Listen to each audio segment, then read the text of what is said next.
In Book 4 of the Odyssey, Telemachus continues his journey in search of his father, Odysseus. The young prince is welcomed by King Menelaus and his wife Helen, the very Helen whose abduction sparked the Trojan War. The couple is celebrating the separate marriages of both their son and their daughter, thus the palace is filled with merriment and gaiety. Telemachus introduces himself and his companion, Nestor's son, Pisistratus, and explains their quest. Menelaus appreciates his openness and draws a parallel to his own journey home after the war, highlighting the sufferings he faced and how Odysseus stood by him through it all. He believes Odysseus to be dead, weeping as he recounts his friend's bravery. Helen joins them, and in a rare moment of peace, the queen shares her own view regarding Odysseus's cleverness and intellect. She tells them of his exploits during the Trojan War, especially his role in the deception involving the wooden horse that ultimately led to the downfall of Troy. The anecdotes are an ode to Odysseus's character, bolstering Telemachus's belief in his father's abilities. The discussion becomes painful when the king and queen discuss Odysseus's possible fate, leading Helen to drop a magical drug into the wine to pacify the melancholy.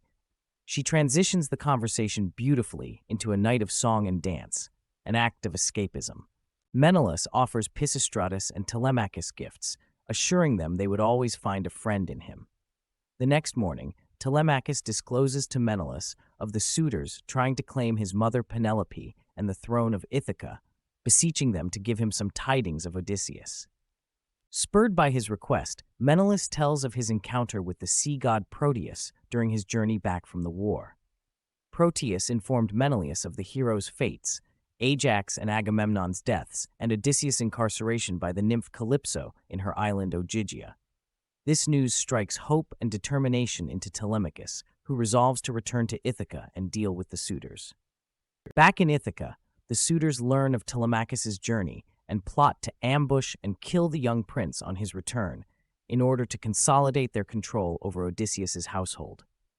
Penelope is informed of Telemachus' secret journey, and the suitors plot against her son. In her distress, Athena sends her a phantom in the form of Penelope's sister, who assures the queen of Telemachus' safety under Athena's patronage.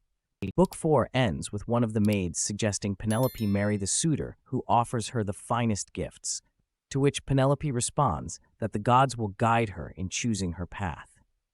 It encapsulates the sadness of Penelope, the fear for her son, the absence of her husband, and the twisted anticipation of the suitors.